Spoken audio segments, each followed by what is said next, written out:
आपको क्या लगता है कि ये लोकतंत्र हमारा बच रहा है? क्या लगता है आपको? हमारे साथ जो हुआ वो इररिलेवेंट है। हम स्टूडेंट्स के साथ हैं और उनकी आवाज उठा रहे हैं। स्टूडेंट्स के साथ जो हुआ वो आप ही बताइए, सही है कि गलत है? बच्चे हैं सारे, प्रोटेस्ट कर रहे हैं, कोई ऐसे ऐसे प्रोटेस्ट नहीं है, जेन्युइन इशू है, जेन्युइन प्रॉब्लम है। सारे इस देश के सारे माँ बाप जानते हैं, इस देश के सारे स्टूडेंट्स जानते हैं, इस देश के सारी टीचर्स भी जानती हैं, सब जानते हैं। तो एक जेन्युइन मामला है, जेन्युइन इशू है। उस पे स्टूडेंट सिर्फ अपना अधिकार मांग रहे हैं और कुछ नहीं मांग रहे हैं। वो सिर्फ ये कह रहे हैं हमें अपना अधिकार दो। हमें कब आप हर एग्जाम को क्या पेपर लीक करा रहे हो? बच्चे इतना संघर्ष करके पढ़ाई करते हैं, अपने लिए एक फ्यूचर देखते हैं, आप उस फ्यूचर को बिगाड़ रहे हो। आपने पूरी एजुकेशन बजट का क्या, आपने 1.4 लाख करोड़ पूरी एजुकेशन बजट है पूरे देश के यूथ के लिए, और अडानी जी और अंबानी जी को आप 16 लाख करोड़ आप मुफ्त में लोन माफी कर रहे हो। ঢালাইয়ে দৃঢ়তা, নির্মাণে নিশ্চয়তা, প্রিমিয়ার সিমেন্ট, ঢালাইয়ের রাজা।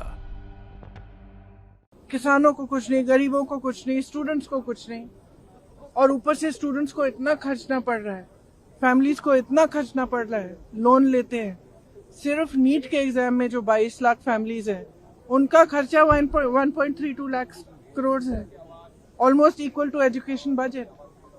तो स्टूडेंट्स की जेन्युइन स्ट्रगल है, जेन्युइन समस्या है। वो सिंपली कह रहे हैं हमसे बात करो, हमारे लिए सिस्टम, हमारा सिस्टम बदलो।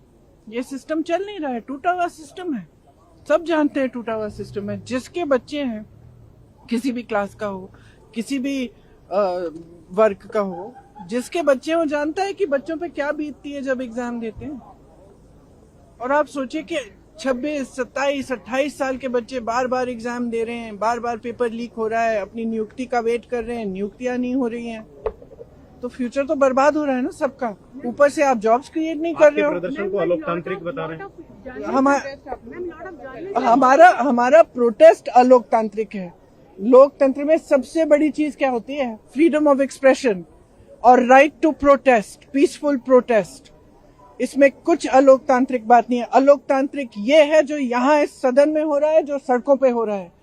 सदन में आप चर्चा नहीं करते, एलओपी को बोलने नहीं देते, ऑपोजिशन लीडर्स को बोलने नहीं देते, वो बोलने के लिए उठते हैं, आप चुप कर लेते हो। स्पीकर साहब खुद कह रहे हैं कि मुझे सरकार से पूछना है कि आप लोग डिस्कस कर सकते हो कि नहीं। ये क्या है? ये लोकतंत्र बचा ही नहीं है, सिर्फ आप ही पूछ रहे हैं मैडम ये क्वेश्चन। पूरा देश जान रहा है कि कोई लोकतंत्र बचा नहीं है इस देश में। We are against violence, we have always been, this is the ideology of our party, it's the ideology of our nation. Mahatma Gandhi fought for freedom. It was a unique revolution in which there was zero violence on their part. And I have heard the protesters and students and all also saying that they are not going to be violent. So if people have got hurt, police people have got hurt, or journalists have also got hurt along with the students, it's unfortunate. But please be truthful when you present it to the public. Because what we are seeing is that the students are being attacked mercilessly. They are being beaten with lathis, they are being tear gassed, girls are being treated in an obnoxious manner, their clothes are being torn off.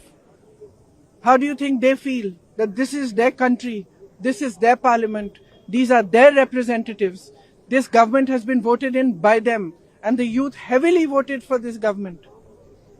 How do you think they feel? They feel completely betrayed. And I'm sorry, but I don't care what all you people say and what you put on the media and what you present. Our duty is to stand with them. Our duty is to raise our voice in their support. And our duty is to fight for our democracy, and we will do it.